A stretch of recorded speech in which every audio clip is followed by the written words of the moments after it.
Welcome to the AI for Thought, the podcast where we explore the perspectives of leading AI influencers from around the globe. I'm excited to have all of you with us today. And today we have Kyle with us, who is a former black hole hunter and also a data scientist. And recently he became very popular for using ChatGPT o1 to complete a PhD task in just 1 hour. So we have a very interesting topic today, which is how AI is outsmarting PhDs. And I think that you're all going to enjoy this conversation. So let's begin.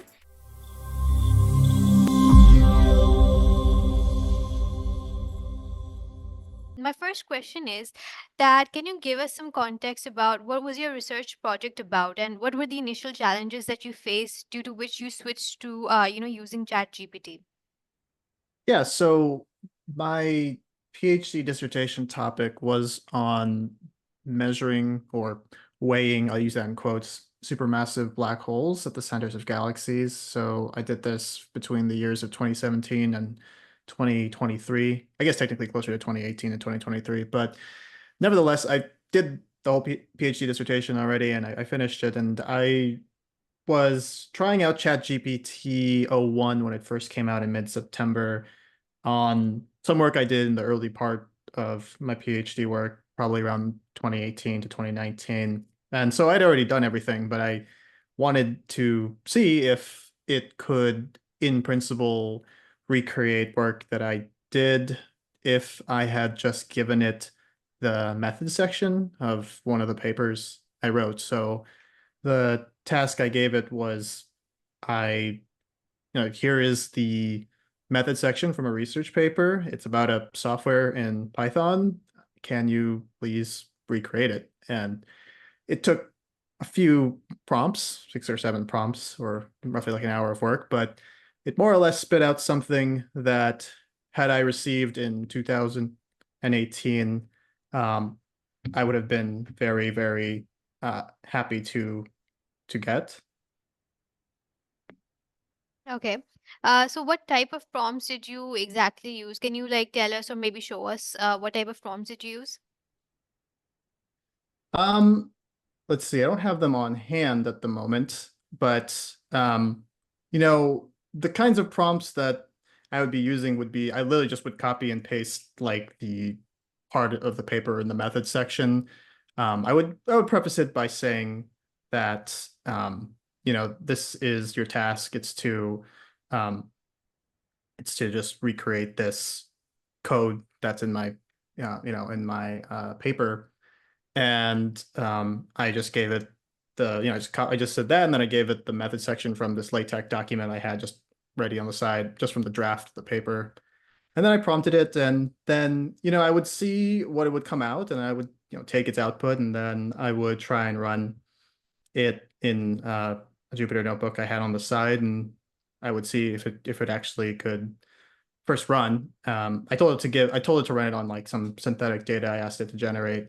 And when I saw it would fail, I would try and help and say, this part of the code doesn't work. Please, reevaluate um, what's with the problem here. Okay. So do you think that if you use any other AI tool, it will give you the same output, or was it only ChatGPT? I've been trying to use earlier versions of ChatGPT to do similar things like 3.5 and 4. And I've seen a steady improvement in their responses, but I don't think that either 3.5 or 4, or even 4.0 for that matter, probably couldn't have done what o1 had did. I don't know. The magnitude of the task I thought was just too complex, or maybe there just wasn't enough token size on the receiving ends of those earlier models to instruct it to do what I wanted it to do, or at least it would need to break up the task into multiple prompt sessions. So I I didn't try it on any of the other leading models, so it's hard to say, but I feel like anything that wasn't on the level of o1 mini or o1 preview would have had a hard time doing that. Right. So how closely do you think that the code generated was something that you would be able to generate manually as well? Was it completely the same, or do you think that ChatGPT still lacks in some ways? So it wasn't exactly the same. I actually showed in the video, I compared side by side what it had produced and versus what I wrote. And I think that it took some um, shortcuts that I would not have considered. Actually, on review, I looked back on some of the things it did, and there were actually some issues I would have had with that in 2018. Um, but I think that it definitely was not a carbon copy. It definitely read the instructions and went about importing the packages it thought it would need to complete the task. And um, I think that I wouldn't have come up with the result it did. It did in way fewer lines than me, but I think what it lacked was that uh, I think it was missing some of the more advanced features I had implemented. But to be fair, I don't think I actually wrote about it that extensively in the paper because the code that I wrote for my PhD evolved over time. And so I would say that the code that it produced would have been a serviceable starting point for the code in 2018 that would be built upon over time. And that's basically what my code ended up being, just worked on over the years and before it got to its final state. So do you think that tools like ChatGPT could outperform PhD researchers in the future, or would it never be able to replace them? So I think that's a very complex question because I guess it depends on what you mean outdo. If in terms of perhaps summarizing the literature of the field and figuring out what are the relevant sources to cite in a paper that you have an idea for, I think already right now these AI Yeah. tools are superior than a graduate student just manually searching all the databases and trying to decide amongst themselves. In terms of generating novel ideas, this is actually a question that I've had some discussion and debates with people. That's hard to say because in terms of generating quote unquote new knowledge, it depends on what you mean by new knowledge. For example, in the work that I was doing, the methods have been around for 30 years, okay? And so the methods have been around. The data that I had during my PhD was not around for 30 years. It was only recently acquired. So could an AI model take old methods and apply it to new data and hence generate new knowledge? Yes, I think that's more than feasible to ask of these AI models. And could it do it faster than perhaps I did? Yes, I think that could. Does that constitute sort of generating new knowledge? Isn't it like in the sense that is it going to be able to come up with new ways to or newer models to create or new physical theories to put forth and test on its own? I have some doubts about that. I can't say for certain that it will never get to that point. I think it's a fool's errand to try and predict how quickly and how fast these things are going to improve. I think the rate of improvement has been staggering since 2022 with the first ChatGPT model. So I'm very hesitant to use words like always and never, but I think at the moment these models can do a lot of things better than PhD students, such as literature review or applying already developed, well-tested methods to new sets of data. But I would be very suspicious and hesitant to say that it could come up with a new physical theory that could be tested. Okay. So, like what you did was actually research paper. So, do you think that, just like you said right now, that you're a little hesitant about that? So, do you think that ChatGPT could be used for any type of scientific experiment, a real world experiment, not just a research paper in the future, maybe?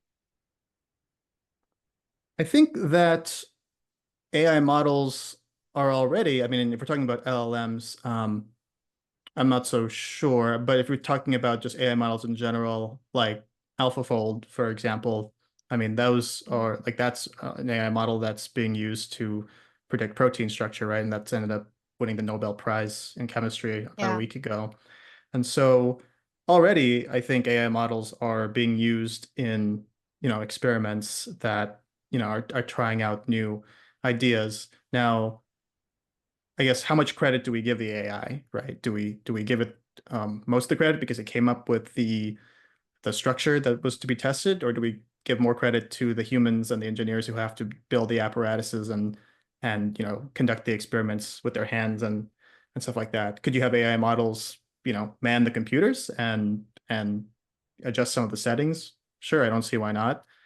Um, but I have a hard time seeing an AI model go from start to finish, sort of like coming up with an idea, for example, like a new protein, and then, you know, having some sort of humanoid AI actually being in the lab in the lab coat and, conducting this experiment and stuff like that. So, yeah, I mean, they're helpful tools, but full autonomy, I don't think we're quite there yet. All right. So there's a lot of ethical concerns when it comes to, using ChatGPT, especially for academic research. So do you Mm. think that this will be a problem for, all of the teachers and all of that, and even for the students, when it comes to plagiarism and all of that? So is that still a problem in the age of AI? I think it's been a problem before. It's going to be a problem during, and um, I've seen it firsthand being misused as a former graduate teaching assistant. I'm kind of happy I'm not in the academic world anymore per se, because I know that's a problem that is difficult to combat. I still have friends who, friends like maybe in the humanities, right, where they write a lot of essays. Yeah. That's really hard to regulate. They can only, discourage students from using it and, explain the reasons why one shouldn't plagiarize and things of that nature. But I think that I think that what's going to be most constructive for both parties is that I think everyone just has to get more knowledgeable with using AI for, Yeah. and create learning and teaching, and not not sort of keeping us in the past with old methods, because these tools are very powerful and I've used them myself to quickly learn new, not to just, teach myself things. Or if I want to look something up, I'm not really going to Google that much anymore. I'm going to some of these LLMs like Perplexity or ChatGPT or Claude to get sort of more distilled, more direct answers to my questions. And so to completely take it out of the hands of the students, I think would be a detriment to their future success, Yeah. especially if they would be expected to use those tools in the future jobs that they may have. So I do think that while, of course, there are many ethical considerations, such as cheating and plagiarism, I do think that there has to be some sort of middle ground where teachers cannot be completely restricting the usage of them on the university campuses, but the students also have to take it upon themselves to take their education into their own hands and not feel that, just not just use these things as a way to cheat and just get ahead, right? I mean, that only hurts the student in the end, right? It may get them a good grade, but then it might hurt them in terms of they didn't really learn anything in that course. So, like, what advice do you have for the new PhDs? Where should they be using, AI tools like ChatGPT, and where should they just be using their own traditional skills? Yeah, that's a great question. I would say that for literature review, that would be my first suggestion for current PhD students. I mean, I wish I had something like this when I was starting out in 2017, 2018. So I think using it to, especially when you're in the beginning, like using it to catch up on all of the decades of papers that have been published before you were ever around, and to acquaint yourself with what you need to read. I mean, in the old days, it would just be sort of asking your peers, your PhD supervisor, saying which papers Yeah. are the ones I should read. And, they'll give you an idea and they'll just tell you read everything else that's also in the reference list. And so I think that using it for literature review would be useful. I think if you're doing anything, which I think most PhDs in the hard sciences these days in engineering involves coding. I know there's a lot of debate as to how good the quality output of the code is. I think that it's not going to at the moment. I don't think that using ChatGPT or Claude or whichever LLM you choose should be creating all of the code that you write. It doesn't create all the code that I write. I mean, I use it to sort of provide me a nice template for something I want, and then I'll heavily modify it to my needs. But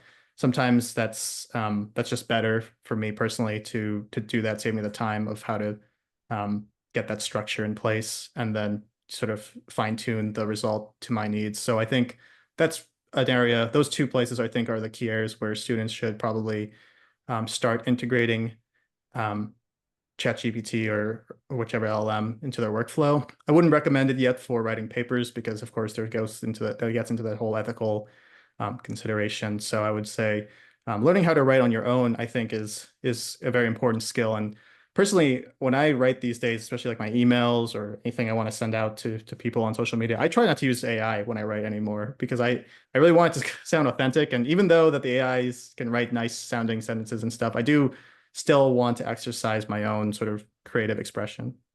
Okay.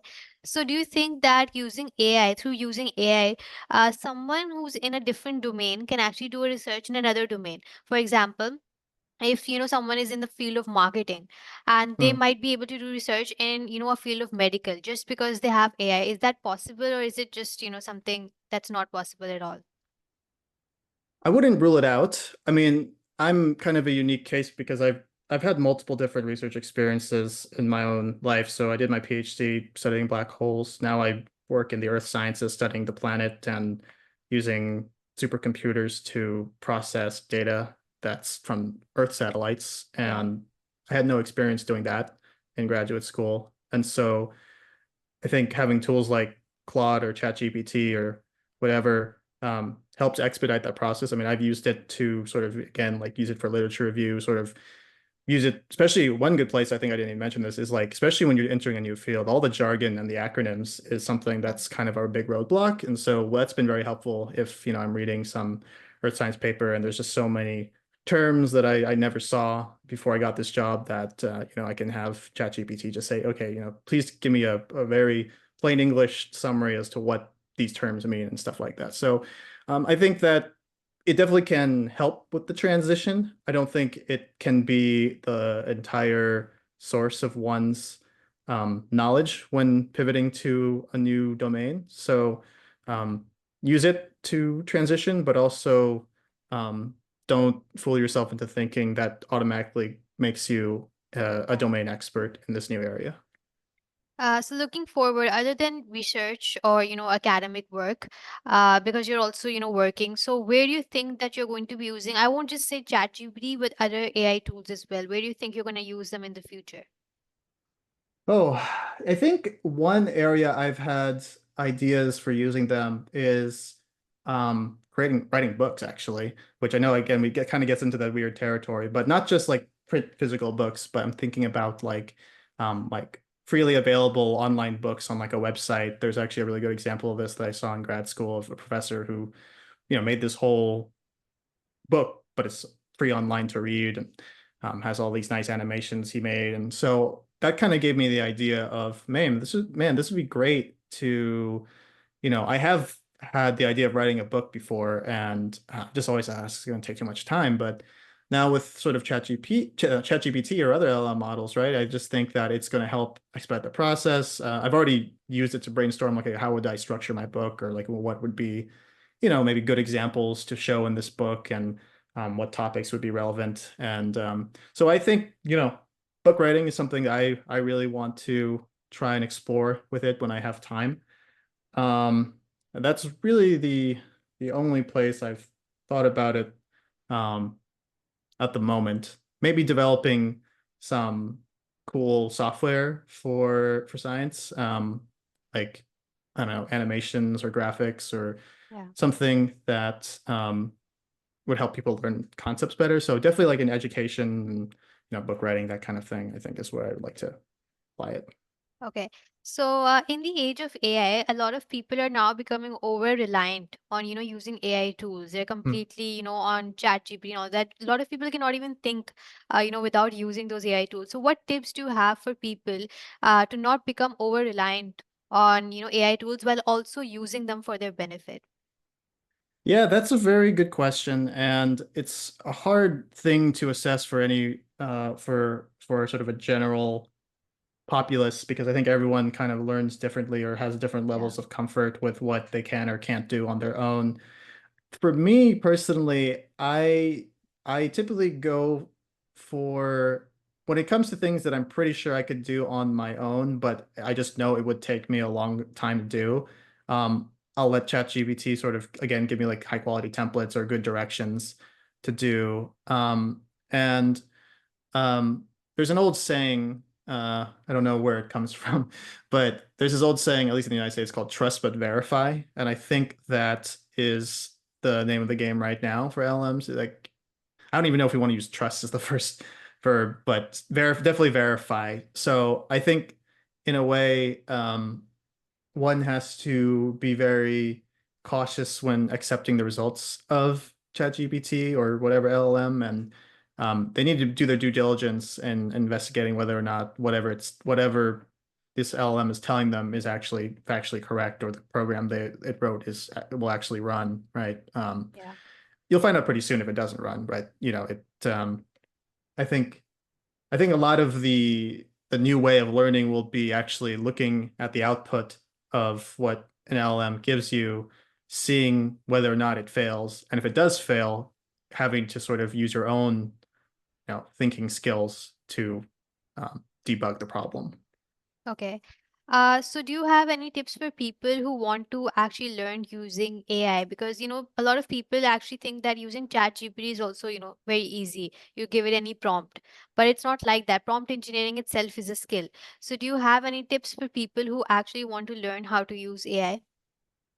Yeah, I mean, I don't know if I'm the most qualified to answer it because I don't think my prompts are always stellar, but I think that one thing I need to do too is read a good prompt engineering guide, and just see how the best prompts, or how the best results are outputted. Generally speaking, I've typically defaulted to always starting with a verb. Okay. So just saying something like generate or modify or change or help. Just I've always tended to go with a verb first, which is one of the things I've been taught. Or one at least this may have worked with the earlier LLMs, but one thing that I was advised, or and I tried, was just to also put the LLM into the role of some domain expert, right? So perhaps you would say something like, you know, help me with this problem I am having in earth science. Assume the role of an expert in earth science who has this many years of experience and is proficient in these programming languages and knows the ins and outs of the field, blah, blah, blah. Here is my task. Um, Now, please help me accomplish step one. So Okay. something like that. Yeah, I think being very algorithmic, I think helps, or sort of like kind of like writing a recipe, right? For if you're like making some food, right? You want to be detailed enough that the person who is receiving your instructions can successfully, you know, create what you want. And so I think in a way, with prompt engineering, you also need to ask your prompt, or prompt it in a way that is algorithmic and easy to understand. Okay. If you have like a little time, can you just show a live example of only just one or two prompts, for our users?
so much for tuning into this conversation.